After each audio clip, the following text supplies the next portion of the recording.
The Jerusalem Bible, Deuteronomy chapter 21. In the land Yahweh is giving you as your possession, if a murdered man is discovered lying in open country, and it is not known who killed him, your elders and scribes must go and measure the distance between the victim and the surrounding towns, and establish which town is nearest the victim. Then the elders of that town are to take a heifer that has not yet been put to work, or used as a draught animal under the yoke, and the elders of that town must bring the heifer down to a watercourse that is never dry, at a spot that has been neither plowed nor sown, and there, by the watercourse, they must break the heifer's neck. And the priests, the sons of Levi, shall then come forward. For these are the men Yahweh your God has chosen to do him service, and to bless in the name of Yahweh. And it is their business to settle all cases of dispute or of violence. All the elders of the town nearest the murdered man shall then wash their hands in the watercourse over the slaughtered heifer. They are to pronounce these words: Our hands did not shed this blood, and our eyes saw nothing. Cover your people, Israel, whom you have redeemed, Yahweh, and let no innocent blood be shed among your people, Israel. So they will be covered against blood vengeance. You must banish all shedding of innocent blood from among you, if you mean to do what is right in the eyes of Yahweh. When you go to war against your enemies, and Yahweh your God delivers them into your power, and you take prisoners, if you see a beautiful woman among the prisoners and find her desirable, you may make her your wife, and bring her to your home. She is to shave her head and cut her nails, and take off her prisoner's garb. She is to stay inside your house, and must mourn her father and mother for a full month. Then you may go to her and be a husband to her, and she shall be your wife. Should she cease to please you, you will let her go where she wishes, not selling her for money. You are not to make any profit out of her, since you have had the use of her.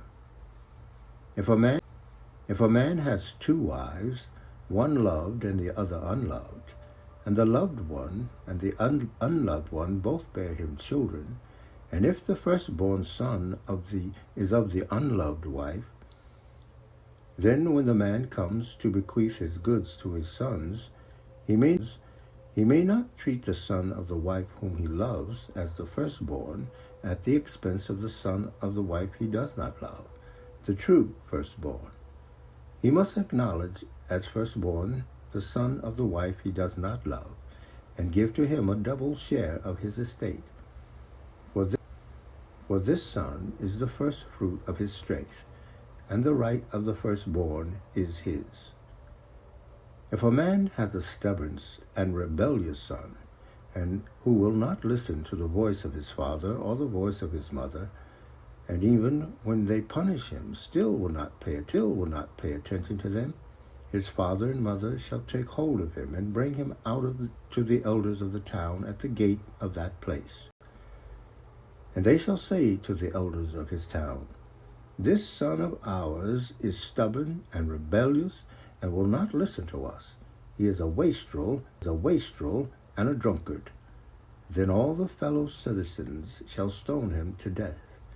You must banish this evil from your midst. All Israel will hear of it and be afraid.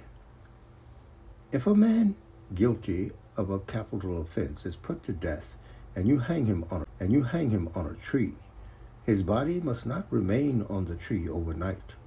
You must bury him the same day, for one who has been hanged is accursed of God, and you must not defile the land that Yahweh your God gives you for an inheritance. If you see your brother's ox or one of his sheep straying, there must be no evasion. You must take him back to your brother. And if he is not close at hand, or you do not know where he is, you must take him home with you, and keep them by you until your brother comes for them. You will then return them to him. You are to do the same with his donkey, the same with his cloak, the same with anything your brother loses and that you find. There must be no evasion. You must not make off when you see your brother's ox or donkey fall on the road. You must help your brother to put it on its feet again. A woman must not wear man's clothes, nor a man put on women's dress. Anyone who does this is detestable to Yahweh your God. If, when out walking, you come across a bird's nest in a tree or on the ground with chicks or eggs, and the mother bird sitting on the chicks or the eggs, you must not take the mother who is brooding the chicks. Let the mother go. The young you may take for yourself, so shall you prosper and have a long life. When you build a new house, you ought to give your roof a parapet. Then your house will not incur blood vengeance through anyone falling from it. You must not sow any other seed in your vineyard, lest the whole of its produce become consecrated, both the crop you have sown and the produce of your vineyard. You must not plow with ox and donkey together. You must not wear clothing, woven part of wool, part of linen. You ought to make tassels for the four corners of the cloak in which you wrap yourself. If a man marries a wife and sleeps with her and then turns against her and taxes her with misconduct and publicly defames her by saying, I married this woman, and when I slept with her, I did not find the evidence of her virginity. The girl's father and mother must take her and produce the evidence of her virginity before the elders of the town at the gate. The girl's father shall then declare to the elders, I gave this man my daughter for a wife, and he has turned against her, and now he taxes her with misconduct. I find no evidence of virginity in your daughter, he says, but the evidence of my daughter's virginity is here, and they shall spread the cloth out before the elders of the town. Then the elders of the town shall take the man and flog him, and fine him 100 silver shekels for publicly defaming a virgin of Israel, and give this money to the girl's father. She shall remain his wife as long as he lives. He may not repudiate her. But if the accusation that the girl cannot show the evidence of virginity is substantiated, they shall take her to the door of her father's house, and her fellow citizens shall stone her to death for having committed an infamy in Israel by disgracing her father's house. You must banish this evil from among your midst. If a man is caught sleeping with another man's wife, both must die, the man who has slept with her and the woman herself. You must banish this evil from Israel. If a virgin is betrothed and a man meets her in the city and sleeps with her, you shall take them both out of the gate of the town and stone them to death, the girl, because she did not cry for help on her own, the man, because he has violated the wife of his fellow. You must banish this evil from your midst. But if a man has met the betrothed girl in the open country and has taken her by force and lain with her, only the man who lay with her shall die. You must do nothing to the girl, for hers is no capital offense. The case is like that of a man who attacks and kills his fellow. For he came across her in the open country, and the betrothed girl could have cried out without anyone coming to her rescue. If a man meets a virgin who is not betrothed and seizes her and lies with her and is caught in the act, the man who has lain with her must give the girl's father 50 silver shekels. She shall be his wife, since he has violated her, and as long as he lives, he may not repudiate her.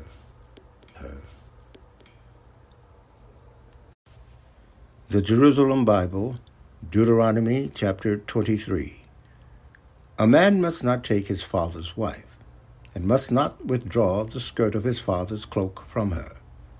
A man whose testicles have been crushed, or whose male member has been cut off, is not to be admitted to the assembly of Yahweh. No bastard is to be admitted to the assembly of Yahweh. No Ammonite or Moabite is to be admitted to the assembly of Yahweh. Not even their descendants to the 10th generation may be admitted to the assembly of Yahweh, and this is for all time, because they did not come to meet you with bread and water when you were on your way out of Egypt, and because they hired Balaam, son of Beor, from Pethor in Aram, of the 2 rivers, to curse you. But Yahweh your God refused to listen to Balaam, and Yahweh your God turned the curse into a blessing for you, because Yahweh your God loved you. Never as long as you live shall you seek their welfare or their prosperity. You are not to regard the Edomite as detestable, for he is your brother, nor the Egyptian, because you were a stranger in his land. The 3rd generation of children born to these may be admitted to the assembly of Yahweh. When you're in camp at war with your enemies, you must keep clear of all evil. If any man among you is unclean by reason of a nocturnal emission, he must go out of the camp and not come into it again. Towards evening he must wash himself, and he may return to the camp at sunset. You are not to regard the Edomite as detestable, for he is your brother. You must have a mattock among your equipment, and with this mattock, when you go outside to ease yourself, you must dig a hole and cover your excrement. For Yahweh your God goes about within your camp, to guard you and to deliver your enemies to you. Your camp must therefore be a holy place. Yahweh must not see anything improper among you, or he would turn away from you. You must not allow a master to imprison a slave who has escaped from him and come to you. He shall live with you, among you, wherever he pleases in any one of your towns he chooses. You are not to molest him. There must be no sacred prostitute among the daughters of Israel, and no sacred prostitute among the sons of Israel. You must not bring to the house of Yahweh your God the wages of a prostitute or the earnings of a dog. Whatever vow you may have made, for both are detestable to Yahweh your God. You must not lend on interest to your brother, whether the loan be of money or food or anything else that may earn interest. You may demand interest on a loan of a foreigner, but you must not demand interest from your brother, so that Yahweh your God may bless you in all your giving in the land you are to enter and make your own. If you make a vow to Yahweh your God, you must not be lazy in keeping it. Be sure that Yahweh your God requires it, and to withhold it would be a sin. But if you had refrained from making a vow, there would be no sin for you. Whatever passes your lips, you must keep to, and the vow that you have freely made with your own mouth to Yahweh your God must be fulfilled. If you go through your neighbor's vineyard, you may eat your fill of grapes, as many as you wish, but you must not put any in your basket. If you go through your neighbor's standing corn, you may pick the ears with your hand, but you must not put a sickle into your neighbor's corn. The Jerusalem Bible, Deuteronomy chapter 24. Supposing a man has taken a wife and consummated the marriage, but she has not pleased him, and he has found some impropriety of which to accuse her. So he has made out a writ of divorce for her, and handed it to her, and then dismissed her from his house. She leaves his house and goes away to become the wife of another man. If this other man takes a dislike to her and makes out a writ of divorce for her and hands it to her and dismisses her from his house, or if this other man who took her as wife happens to die, her first husband, who has repudiated her, may not take her back as his wife, now that she has been defiled in this way. For that is detestable in the sight of Yahweh. You must not bring guilt on the land that Yahweh your God gives you for your inheritance. If a man is newly married, he shall not join the army, nor is he to be pestered at home. He shall be left at home free of all obligations for 1 year, to bring joy to the wife he has taken. No man may take a mill or a millstone in pledge. That would be to take life itself in pledge.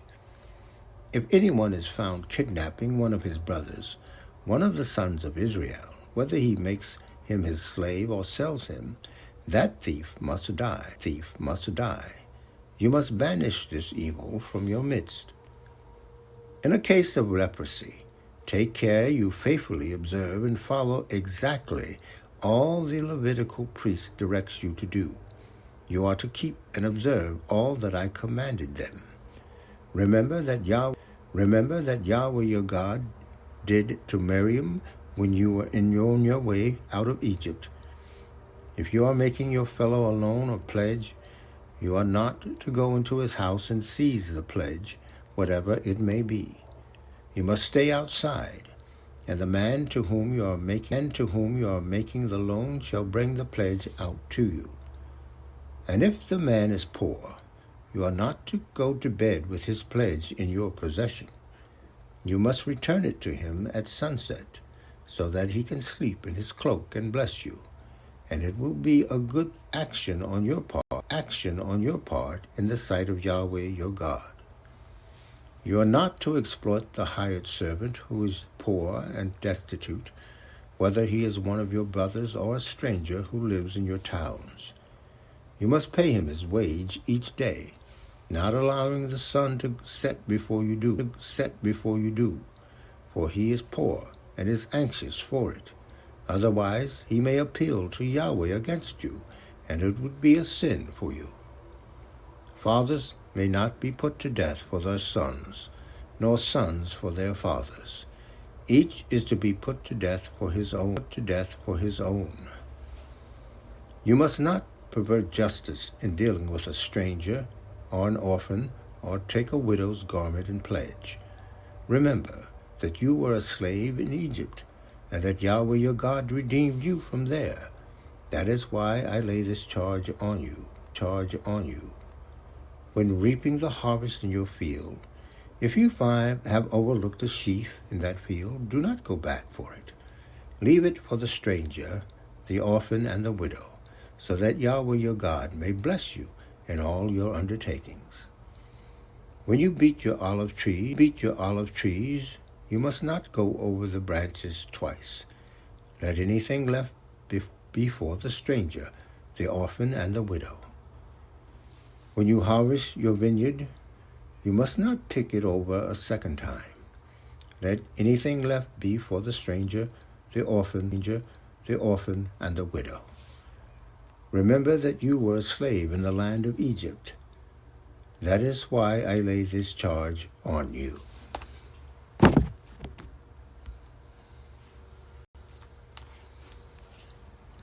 Isaiah 54.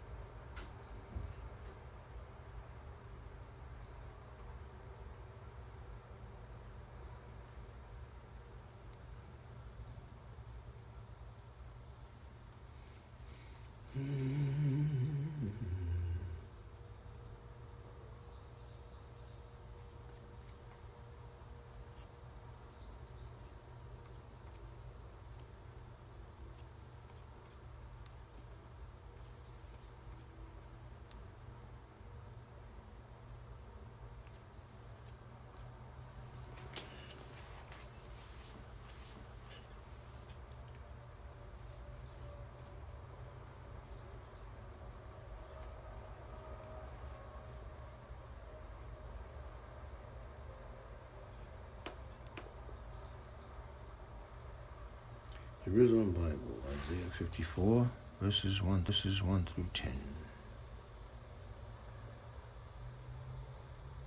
Shout for joy, you barren women who bore no children. Break into cries of joy and gladness, you who were never in labor. Let's see that.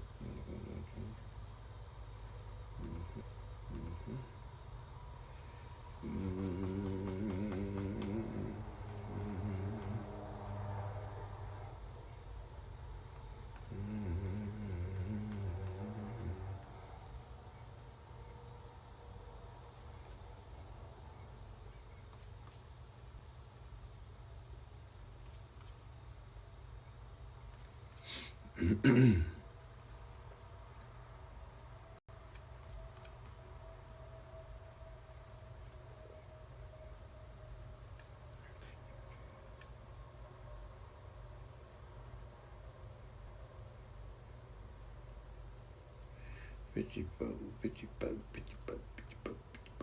Isaiah 54.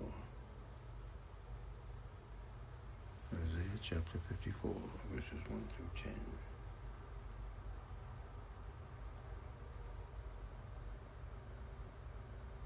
The hills will be shaken, but my love for you will never leave you, and my covenant of peace with you will never be shaken, says Yahweh, who takes pity on you.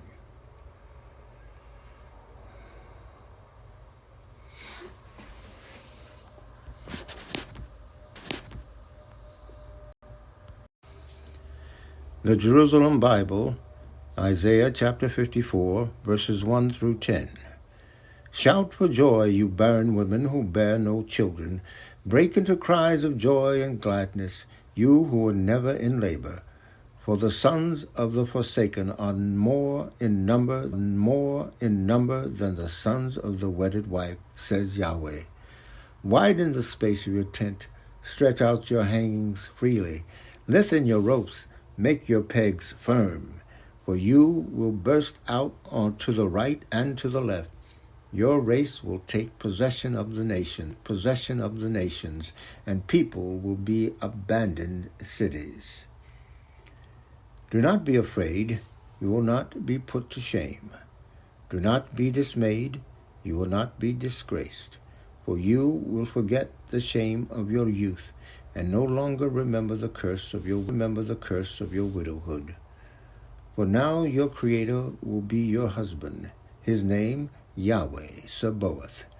Your Redeemer will be the Holy One of Israel. He is called the God of the whole earth.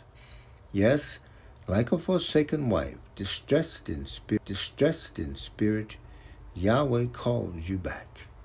Does a man cast off the wife of his youth, says your God?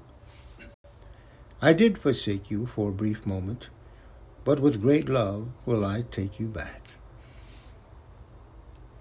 In excess of anger, for a moment I hid my face from you, but with everlasting love I have taken pity on you, says Yahweh your Redeemer. I am now as I was in the days of Noah, when I swore that Noah's waters should never flood the world again. So now I swear concerning my anger with you and the threats I made against you.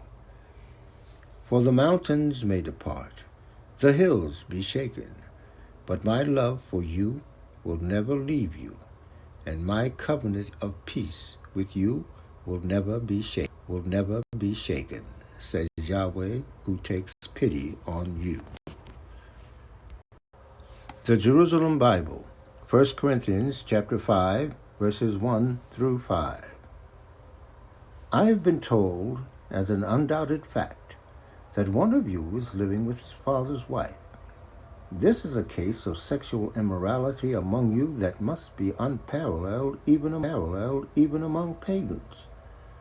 How can you be so proud of yourselves? You should be in mourning. A man who does a thing like that ought to have been expelled from the community. Though I am far away in body, I am with you in spirit, and have already condemned the man who did this thing as if I were actually present. When you are assembled together in the name of the Lord Jesus, and I am spiritually present with you, then with the power of your Lord Jesus, he is to be handed over to Satan, so that his sensual body may be destroyed, and his spirit saved on the day of the Lord.